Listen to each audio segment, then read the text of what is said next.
make America great again or make Israel great again? That's the question many Republicans are asking amid an escalating Iran war.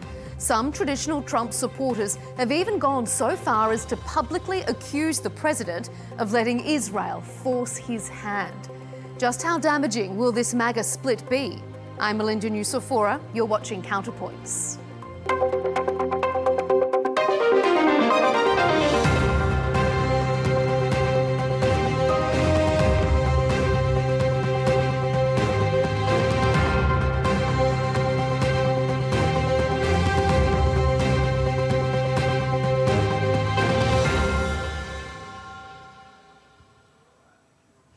Three simple sentences have sent shockwaves through Republican circles.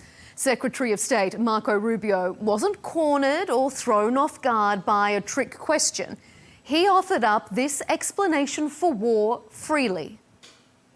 We knew that there was going to be an Israeli action. We knew that that would precipitate an attack against American forces. And we knew that if we didn't preemptively go after them before they launched those attacks, we would suffer higher casualties. Conservative commentators were aghast. Was the Trump administration really admitting that it went to war because Israel was facing an imminent threat? Democrat Senator Mark Warner is part of a small group of lawmakers with access to classified intelligence. This is how he interpreted it. There was no imminent threat to the United States of America by the Iranians. There was a threat to Israel. If we equate a threat to Israel as the equivalent of an imminent threat to the United States, then we are in uncharted territory. Coming up, we'll ask our panel, did the US start the war with Iran to protect Israel? Has President Trump become beholden to the military hawks he campaigned against? And will this MAGA split erode Republican support?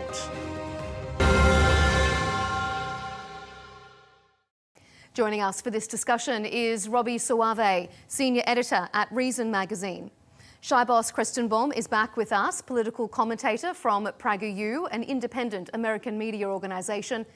And rounding out this Counterpoints panel, Kaivan Shroff is back, a political strategist, commentator and lawyer. Gentlemen, welcome to Counterpoints and thanks so much for being here. President Donald Trump campaigned on a promise to stop foreign wars, not start them. So already the US intervention in Iran was troubling to some within the MAGA base.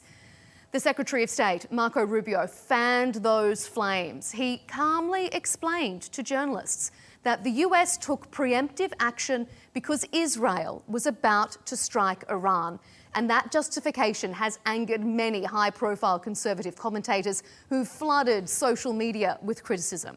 Shabbos, did the US start a war with Iran to protect Israel? Sure. Well, it's good to be here, and I hope you're doing well and keeping safe in Dubai. I have siblings in Israel and bomb shelters right now, so really the Islamic regime spares no one. It's very critical that when we talk about Marco Rubio, we don't take him out of context. So to quote Marco Rubio 10 seconds before he mentioned Israel, he said, and I quote, "No matter what, this operation had to happen. The only question was when." So I think one of the problems with our political discourse today, whether you are on the woke right or whether you're a leftist, it's that you can wake up each morning and pretend that history never happened, right? So you can just pretend that in 1979, the mullahs did not take 60 American hostages and hold more than 50 of them for more than 400 days. You can just pretend that in 1983, the U.S. Marine barrack bombing was not funded by Iran. You can just pretend that the Pentagon report that showed that 600 American soldiers were killed in Iraq just never happened. You can pretend that 3 National Guardsmen last year weren't killed by the Islamic regime off of Syria. So the relevancy is certainly an interesting question, but it does not in any way obstruct from the fact that the Islamic regime has been attacking and killing American soldiers and American civilians since its establishment 47 years ago. And President Trump is not starting a war. President Trump is ending a war that should have ended 47 years ago when Jimmy Carter had the opportunity to go in, didn't. And in fact, Donald Trump in 1980 said that was a fatal mistake. One of the things he's been most consistent on going back to the 80s is the fact that the Iranian mullahs need to be held in. They can never have a nuclear weapon. They cannot develop intercontinental ballistic missiles. They cannot harm American lives. And that's exactly what President Trump is doing. This is why I campaigned for him. This is why 90% of the MAGA base is unified that this is the right thing to do. Okay. Kaivan, what do you think? Is President Trump ending a war, not starting a war? And is he doing so to protect Israel or to protect America?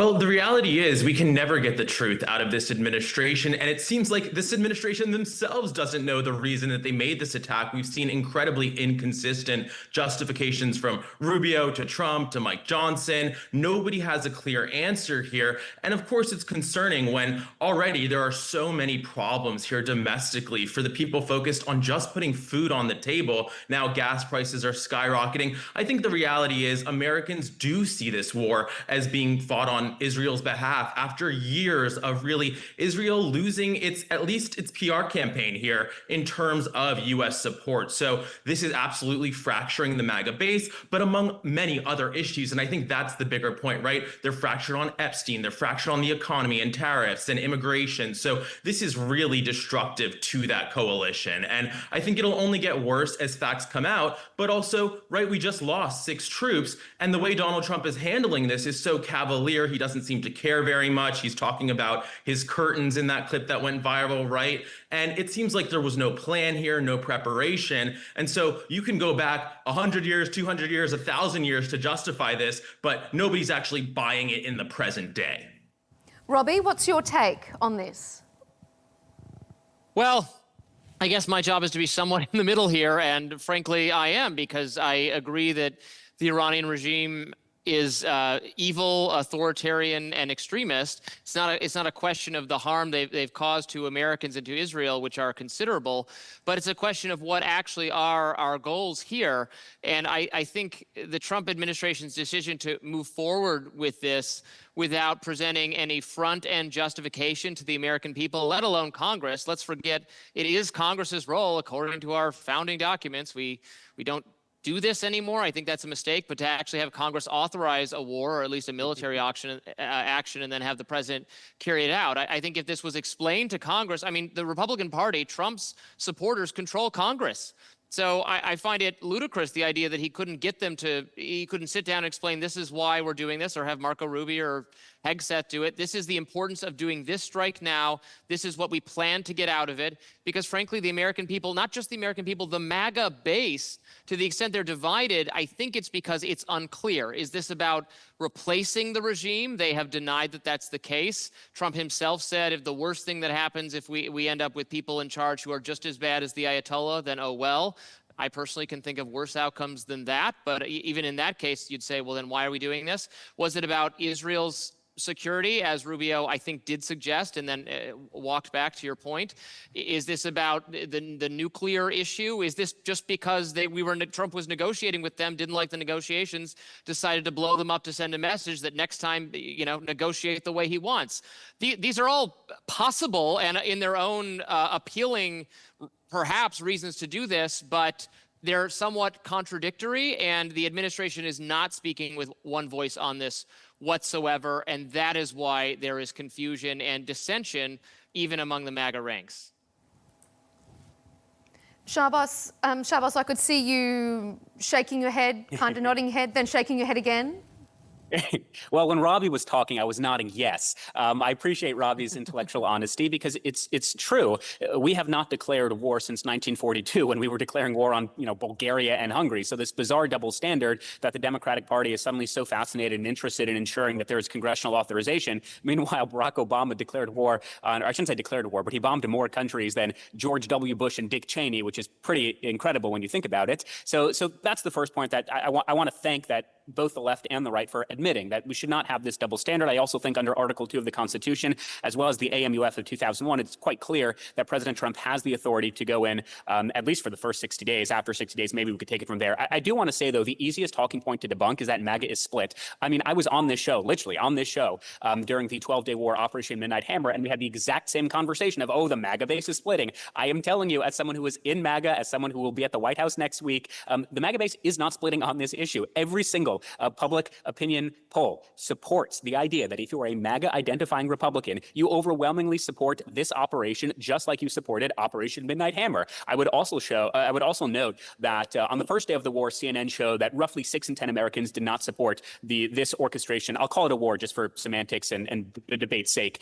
Most Americans do not support it. Now it's about half of the American people don't support it. And I would imagine that number is going to continue. The disapproval number will continue to fall simply because the American people, we don't like protracted long conflicts, but what we do like is what we saw in Venezuela. What we do like is what we saw in Panama in 1989, right? We like when we can go in relatively quickly, we can fulfill our mission objectives, and then we can get out. And that's what Pete Hegseth, that's what J.D. Vance, who's certainly not an interventionist, that is what Steve Witkoff, that's what the president has said consistently. We are not interested in regime change. We are interested in regime toppling. We want to ensure that this is a regime that can no longer harm American lives. So I think Robby and I, at least, are certainly in agreement that the Ayatollah and the mullahs and the Iranian regime that have, forget about they killed their own citizens, which of course they have, but they've killed American lives, they must be held accountable. And the Ayatollah is currently experiencing 72 Nick Fuenteses, and I wish him much luck because certainly no woman would ever touch Nick Fuentes, but apparently Islamists will. But what I will say is that if you harm an American, absolutely, we will kill you. This is something Barack Obama said very, very clearly when he went into Pakistan to take out Osama bin Laden without congressional authorization either. You said you didn't want to call it a war. If it's not a war, what is it? So again, I'm happy to call it a war. The reason I'm not saying it's a war for this debate's purpose is because I don't actually know, because I'm not a prosecutor, I'm not an attorney, and I'm not a legal scholar. I don't know technically what it is being called, but if President Trump wants to call it a war, I really have no problem with it. As I said, even under the War Powers Resolution of 1973, he even has 60 days. He's notified Congress, which, by the way, Marco Rubio, the current Secretary of State, when he was part of the Gang of Eight, he said Biden never briefed us when he was conducting airstrikes in all these Middle Eastern countries, whereas Marco Rubio now is the Secretary of State is saying we've been briefing as many members of Congress who wanted to be briefed. So he's been meeting all the requirements under the War Powers Act of 1973, leaving aside the fact, and Robby might actually agree with this, that there's a strong argument to be made that the War Powers Act is unconstitutional in and of itself because it overrides Article 2 of the Constitution, but that's a conversation for another point. So if we want to call it a war, I'm happy to call it a war. The reason I didn't mention war because I know the left in America in particular, they know this is such an objectively good thing, so they don't really have a reason to be against it. So the reason they found to be against it is like, oh, it's unconstitutional, it's illegal, it's unauthorized. That's the only talking point they really have. So I wasn't even trying to get into that talking point. But if we want to get into that debate, I'm happy to. Okay, we won't get into semantics, but Kaivan, does the left think that this is a good war and it's only the semantics that you have an issue with? You know, I totally agree. This regime was evil, and it's great that he's killed. The reality is, though, they have no plan, so we don't know who will come in. They could be worse. And we've learned from Iraq, right? Toppling the regime is the absolute easiest part of this, right? It's the follow-up, what comes next, and they have zero plan on that. So we can't expect it to be great. It doesn't seem like national security experts think it's going to be great. So it does seem like this is really, by the way, you know, Robby's very generous to say that Trump just hasn't explained this to the MAGA base. I don't think the MAGA base is known for their critical thinking. They're going to take some of his talking points, whatever sticks, they're going to run with it. They're going to parrot it like our guest in the middle here. But the reality is this is about the independents, those voters that are swayable, those voters that did actually believe somehow, some way that Hillary Clinton and Kamala Harris were the war hawks and Donald the dove, right? That ridiculous Maureen Dowd column. Those people Trump is losing in droves. And we saw this in 2025, actually, right? Trump won with young men in 2024, but by 2025, just a year later, he was 10 points down with that demographic, specifically because of the issue of starting up all these foreign conflicts and betraying that campaign promise.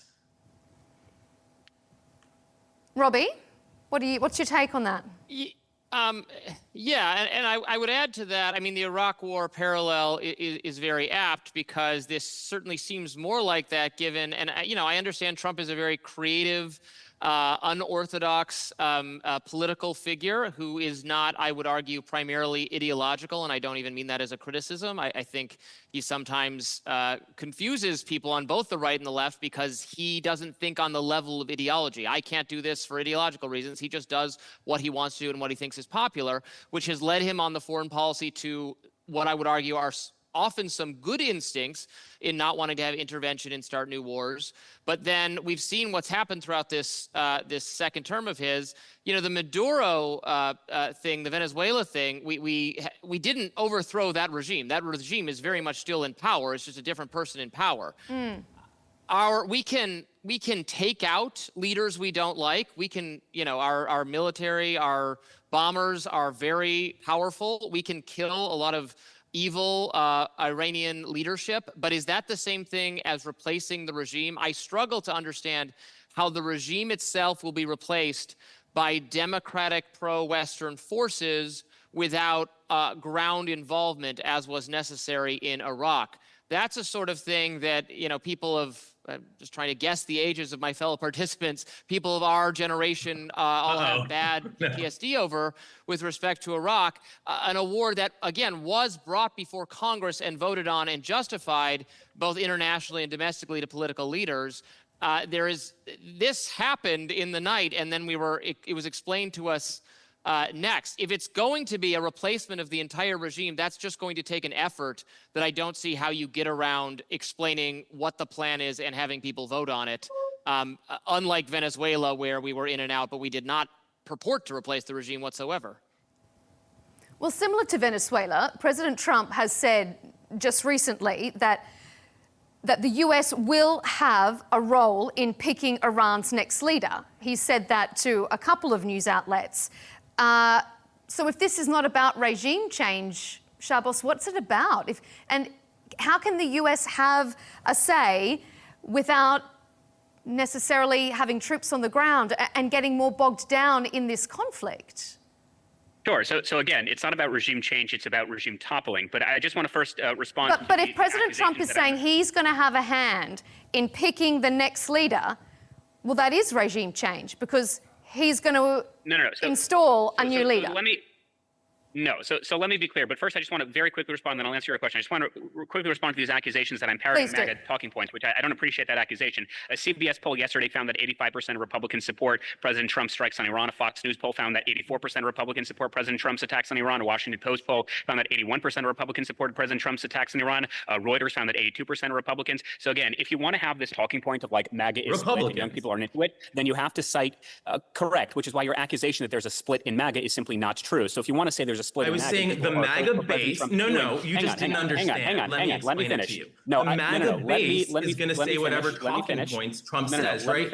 You are part of the MAGA base. That was your PR campaign. You sucked up about the Harvard thing, and you went to go give all these speeches, and now you're a MAGA talking head. But the rest of the Republican Party, those independent voters, right? It's the voters. It's not the party. It's the voters that I'm talking about who voted for Trump. So here's what you're not going to do, and if you do it again, I'm leaving. You're not going to interrupt. I listen to you, and you listen to me. That's what being in a democracy is all about. If you don't have the intellectual, you might have to leave. That's how the show works. Okay, Kaivan. Let's let Shabbos make his point, and then we'll come back to you. Okay. If you don't have the intellectual capabilities or the emotional maturity, that's fine. And then respectfully, gentlemen, please. Let's play nice. Well, I am being respectful. I will patiently listen, and then I will respond. But evidently people can't do it. In terms of the goals of the war, and this is what I want to be super clear about, there are multiple goals. Number one is ending Iran's pursuit of nuclear weapons. That was started under the 12-day operation of Midnight Hammer, and it continues today. Halting the expansion of Iran's ballistic missile arsenal, preventing development of longer-range missile systems capable of reaching the United States, which is what the Ayatollah repeatedly suggested he wanted to do. Neutralizing threats to close Iranians' threats of closing the Strait of Hormuz, degrading the networks responsible for killing Americans, ending the ability of the terror regime to fund its proxies like Hamas, like Hezbollah, like the Houthis. So when we talk about the goals of the war, I think they're relatively evident and they're relatively obvious simply because Caroline Leavitt, Marco Rubio, Pete Hegseth, J.D. Vance, Donald Trump, they keep repeating it over and over again. These are our explicit goals. Now, we can talk about what is the day after, and I would agree with you. We do not want to be involved in this. We do not want it to be a quagmire, but people have to remember Donald Trump ran in 2015 and 2016 as opposing the Iraq war. Now, whether that was accurate, whether he actually opposed the war in Iraq in 2003, that's debatable, but this is not someone who wants interventionism. This is not someone who wants boots on the ground. This is someone who wants quick and decisive military action, and we are already seeing that. I mean, I made a joke last night that I currently own more boats than the entire Iranian naval fleet, which is true because I happen to own one boat, and they currently own 0. That is because we have destroyed their entire naval fleet. We have destroyed, or I shouldn't say we've destroyed, we have killed their Ayatollah. We have killed the second in command. We killed the top 40 IRGC commanders. We have air superiority in less than 3 days. This is a remarkable achievement, and it shows the dominance of the American military and, of course, the complete collaboration, vindication of the U.S.-Israel relationship. So do we want boots on the ground? Absolutely not. Do we want a long, protracted conflict? Absolutely not. You know who else doesn't want that? Donald Trump. He keeps saying it every day. Robby, is Israel, not the US, the driving force here? I mean, we've got the president of the US saying that they acted because Israel was going to be struck, and now the US is going to have a role in picking the new leader. How is that making America greater? Right, and I would define regime change as having their entire system of government replaced with one we want. That's what we did in Iraq, right? They had a dictator that was replaced by what we wanted, some form of democratic governance. We had the political party of the dictator run out of office. Just having a different Islamic extremist source of authority come to power in Iran, literally a different person, would not be regime change. That we could do in terms of the kind of negotiations Donald Trump is having with them, but we're not like the kind of loftier, like we want the people to rise up and maybe the Kurds should be involved and maybe this will happen and that will happen. It is unrealistic, no matter the amount of air support we can supply for that to take place. And it's, when I listen to Pete Hegseth and others talking about, yes, our military power is awesome. Israel's military power is awesome. We can blow up all their ships. We have their security systems hacked, we being Israel, in a very precise and specific way. We can kill everyone from the Ayatollah to the janitor. We can do this with great ease. But I don't see the argument that any of that is going to translate to having the entire government replaced with a system of governance that we want without boots on the ground there. And while I appreciate the relationship with Israel, I'm certainly far less anti-Israel than various factions of the right are currently.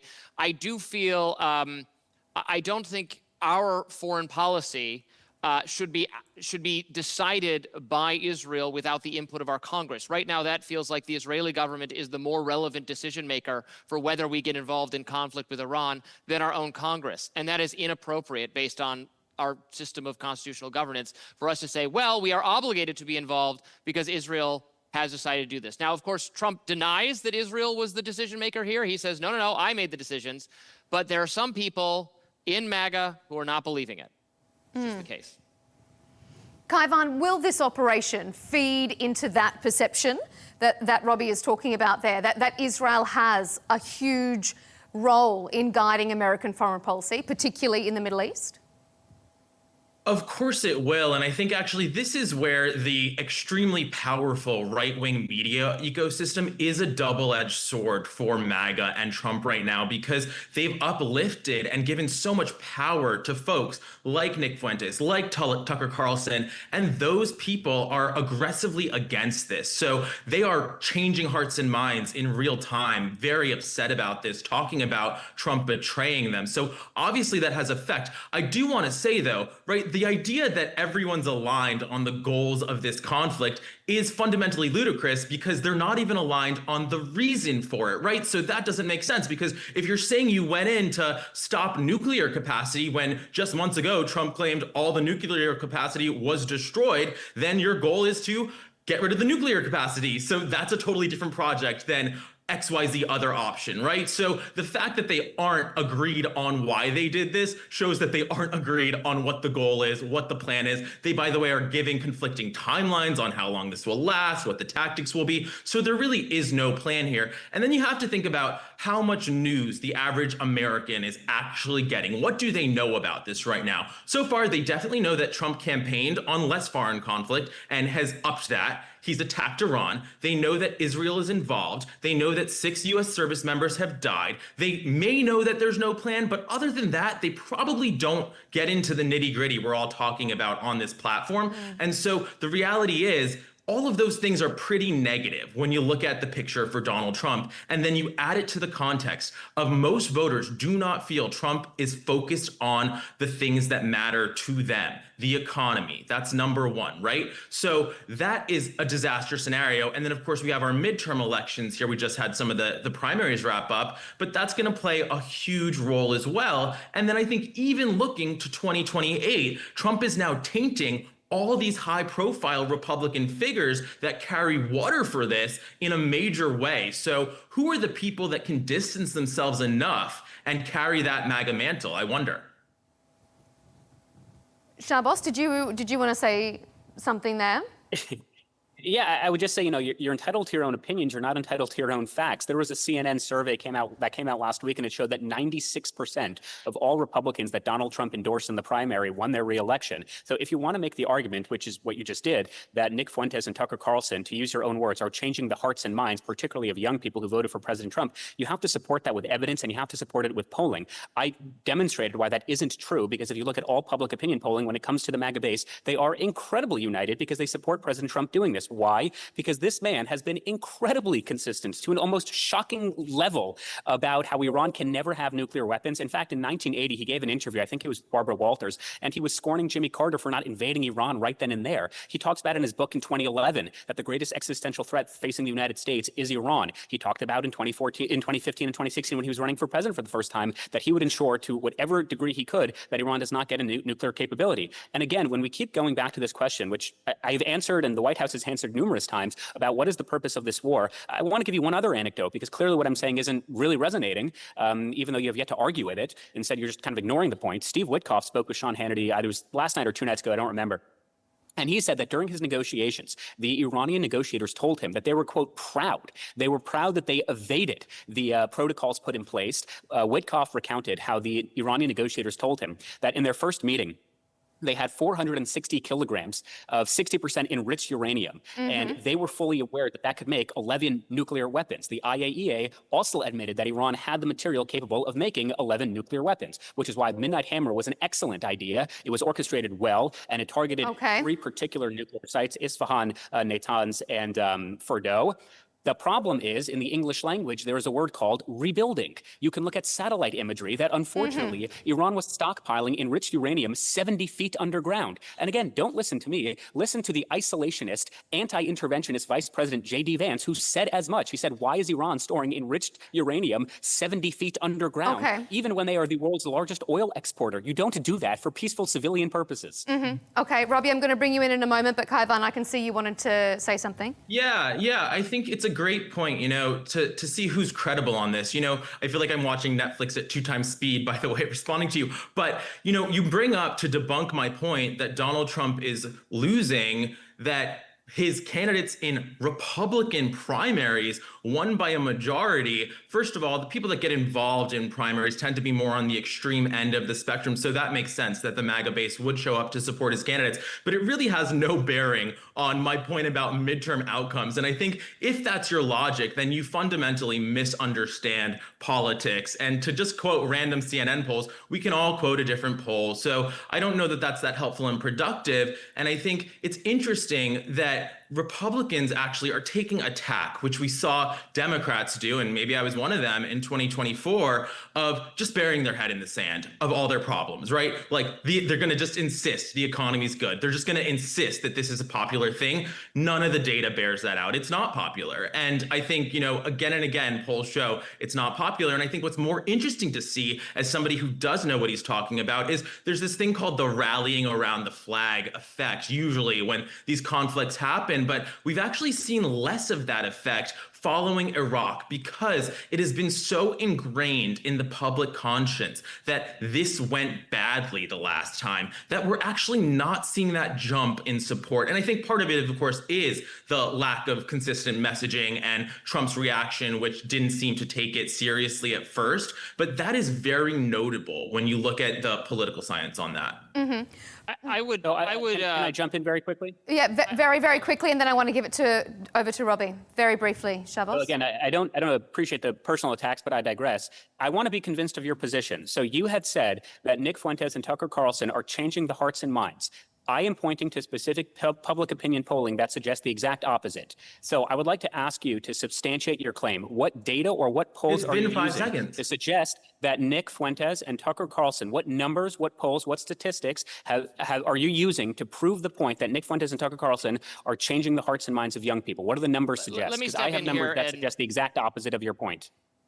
Let me split the difference here. Okay, go ahead. It remains the case that Trump, who won, slightly more than half of the popular vote in the enjoys slight majority support of the entire country, enjoys total support of the Republican Party, that the vast majority of self-described Republicans support and like Trump and trust his judgment, and whatever he does, they're going to hear him out and they're going to be broadly on board most of the time. Like that's the default, and that is true.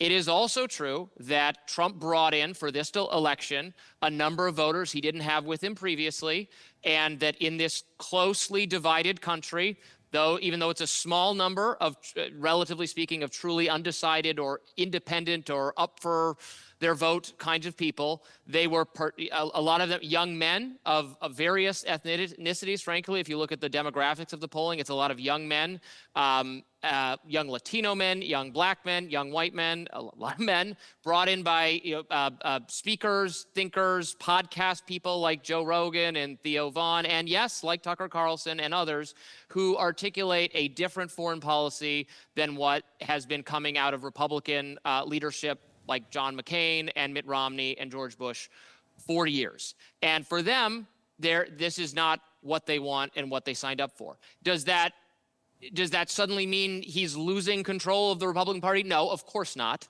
But just a small slice of Trump's new coalition saying, hey, I didn't sign up for this. I thought no new wars. All right, I'm out. What are Democrats offering me again? I got to look at that again. Even if that's a small number of people, that will affect Trump's coalition overall. So it's not, and it's more likely to be young people. I've noticed this from studying social media trends. I mean, there are massive audiences for people like Tucker Carlson and others. You can say some of that is foreign bots or whatever it is, but I think it's a cope to write it off entirely and to say, oh yeah, everyone who disagrees with me on this must be some foreign actor. That frankly sounds like the Russian idea all over again, that everyone I don't like, Hillary can't win because it's all Russians or something on Facebook. There is a significant, and it's particularly young people on the right have a different view of how important Israel security is as a overriding priority to them versus older and more evangelical-leaning Republicans. These are younger, more likely to be Catholic.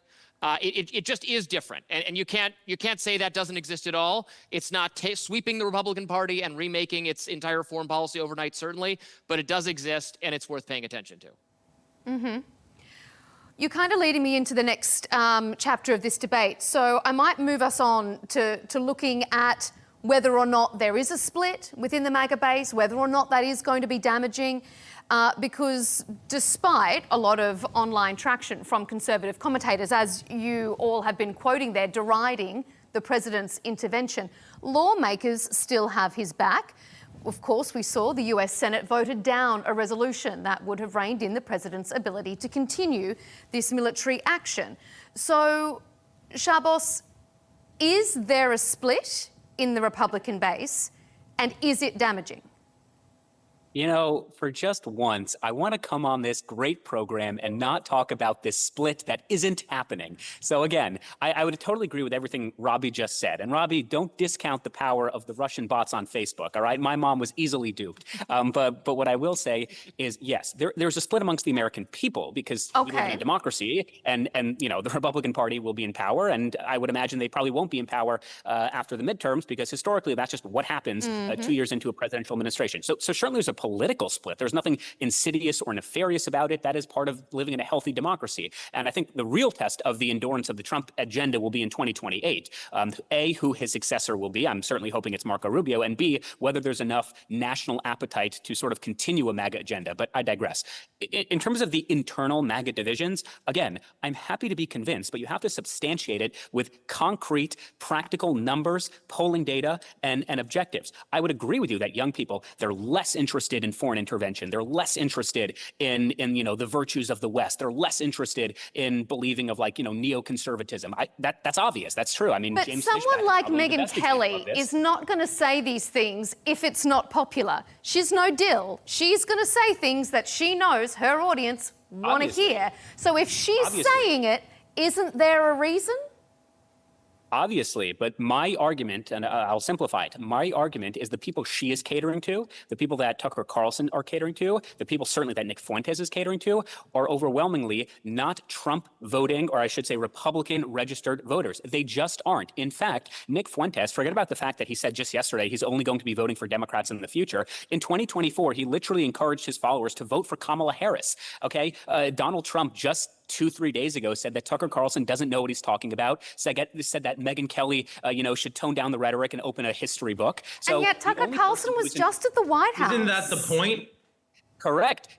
And by the way, this is why you're seeing splits, for example, not just amongst MAGA voters, but traditional conservatives saying that J.D. Vance, when he decides to run in 2028, should he have a shot at the nomination, he would need to denounce and condemn people like Tucker Carlson, people like Candace Owens, people like Nick Fuentes. So is there growing fissures? Sure. I'm just arguing that statistically speaking, it's not significant enough to create any type of real division, which is why, I'll say it again, upwards of 80 to 89, 85% of MAGA-aligned Republican voters are in strong support, not only of President Trump, but of these operations as well. Okay, Kaivan?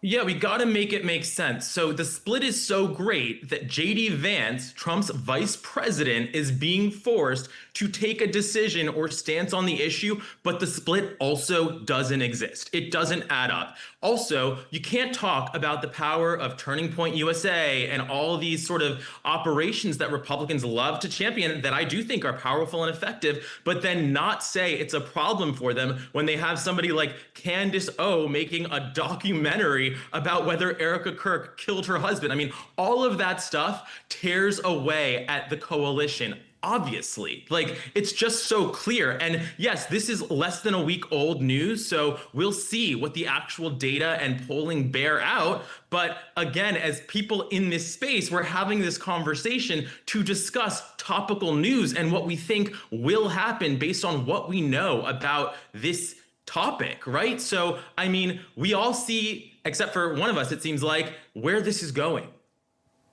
Well, I'm glad you brought up Candace Owens, because that's actually a pretty good example. She was not invited or allowed to speak at a TPUSA conference in more than 4 years, but I digress. So again, I'm not denying that there is a growing problem. What I am saying is it's not enough of a problem at this moment in time whereby a political commentator or political analyst can seriously suggest that there is such a fracture, whether it's in the MAGA base or whether it's in support of these operations in Iran, that it's going to seriously hamper the Republican efforts in the midterms or in 2028. Then why is J.D. Vance a whole host of issues, whether it's the Epstein files, whether it's the cost of living. I mean, they're genuine domestic issues. But the argument that people are propping up, and particularly propagated by the mainstream media, that this is the issue that is tearing the base apart, how can you possibly say that when, again, I sound like a broken record, 80 to 85% of MAGA-identified Republicans say this is something they support. So again, there is more ideological diversity amongst the conservative movement than there is within leftism. I mean, this is brought out by almost all publicly available opinion polling. However, when it comes to certain key issues, there is unity. And even without the unity, or I should say even within disunity, that's good. That's healthy for a democracy. And that's why we have a president who's calling out people who he does not believe are aligned with MAGA. How detrimental will those people be? I don't think they'll be that detrimental. I think what will be more detrimental is, again, those other issues I mentioned, like the cost of living or domestic issues or immigration. Okay. But it's not going to be the strikes in Iran. Robby, what do you think? Is there a split? Is it damaging? Trump campaign saying no new wars, no foreign conflict. Are his base scratching their heads and wondering who they voted for? My point would be that you only have to lose because of this a small number of people from the coalition to have it be catastrophic, because this election is decided by a couple thousand votes in like 3 or maybe 5 different states. So, if rural people in Pennsylvania love this war, then it's going to be a huge victory for the coalition. Like, it's going to be great. But if you're, and also the attention economy matters. I mean, Trump did really well for himself in the 2024 campaign by, again, going on all these podcasts, going to new places where people are getting news and entertainment, these long form things where you just sit with someone and you talk for forever, a format that Kamala Harris not only, she did not excel at, and frankly knew she did not excel at, and did not want to take advantage of opportunities afforded to her because she couldn't talk for this length of time. Trump did. That brought in a lot of first-time voters or first-time Republican voters. So no, I agree. Like, the coalition isn't dead tomorrow because Trump has done this, but it's also just like, it makes this the conversation again. Oh, another new war in the Middle East. Oh, we're doing what Israel wants. And there is a growing percentage of the MAGA base, not a majority, not all of them, who are sick of the focus on the Middle East and Israel. I mean, I am sick of talking about these things some of the time as someone who is not, Middle East first in terms of my areas of expertise. I'm like, oh my gosh, we have to talk about this again on my right of center news show because this is what's going on. And there's a kind of level of exhaustion, I think very typified by Matt Walsh of the Daily Wire, who is not gone, does not go full Tucker and is not like rooting for America's enemies to succeed, but says, I would just like to be more domestically focused, and why is this our problem? I think that is a more broadly shared sentiment in MAGA. It's one thing to not give them exactly what they want, and another to go 100% exactly headfirst in the exact direction you said you would not to them, which is, the difference between kind of tacitly supporting Israel, giving them money, letting them kill terrorists, and not asking questions, looking the other way on one hand, and saying affirmatively, yes, a regime change war with Iran. Like there is the difference where I think you risk losing too much of MAGA, if that makes sense. It does. And it leads me right into a very final question, because we're almost out of time. So I'm just going to ask it to each of you for a very succinct and short answer. Shabbos, how does this conflict make life for Americans better? Pointing to what Robby was saying there. They want a domestic focus. You've said it as well. Cost of living. How does this conflict make life better for Americans? Well, I think it's a disingenuous way of asking the question. We could sort of walk and chew gum at the exact same time. So it's not like a week ago when there was no war in Iran, we didn't have a cost of affordability issue. It's not like a week ago when there was no war in this Iran, is not the cause of it. Legal immigration. In fact, we spend our. But how is this going to make Americans safer? I'll tell you. Americans safer. Sure. That's demonstrably easy to prove. For the 609 American soldiers who were killed by Iranian IEDs, their loved ones have some sense of closure. For President Trump, who had 2 target assassination attempts against him by the IRGC, he's certainly safer. For the American people and the American soldiers on bases all around the world, they're certainly safer so long as the Ayatollah is dead and the IRGC has been defanged. So I think that's a much easier case to be made, that objectively speaking, we are far more safer. I mean, look, 45 Americans were killed on October 7th. October 7th could not have happened without Iranian mullahs funding Hamas, funding Hezbollah, funding the Houthis. So long as we defang the IRGC, I mean, look, the biggest oil exporter in the world, or one of the biggest oil exporters in the world, is Iran, and most of those oil exports go to China. So now China's going to be crippled by this. So in terms of a safe question, that's super easy to answer. In terms of like a practical, and this is what Matt Walsh always gets at, if I don't see it practically in my life, how is it doing better? I would say, look, the American people, as I said, we have domestic priorities, and sure, we can talk about both of those things at the exact same time. We spend about $2 trillion on Medicare and Medicaid Social Security, and about $900 billion on our military budget. So it's not like the reason we don't have health care or the reason we don't have Social Security is because of the budget, because we spend way more on entitlement programs than the military budget anyway. Okay, all right. Kaivan, very briefly to see us out on this program, how does it make life better? It doesn't. Short and sweet. I like it. Thanks, Kaivan. Robby, how does it make life better? How does it make Americans safer? Or does it? If the leadership of Iran ends up replaced with someone who is has better policies toward America, and it results in less money being directed to terrorist groups, then I would say it was a success, but still Congress should have voted on it. And if it takes 4 to 5 weeks to get there? Well, what I would say is I have a lot of skepticism that will be the case, that we will replace the leadership of Iran with someone who is in any way better from an American perspective, but I remain open-minded. Let's see how it plays out. Gentlemen, to all of you, we appreciate your diverse perspectives on Counterpoints, as always. Robby Soave, Senior Editor at Reason Magazine, thanks for being here. Shabbos Kestenbaum, Political Commentator for PragerU, an independent media organisation, and Kaivan Shroff, Political Strategist, Commentator and Lawyer. Thanks for all of your contributions.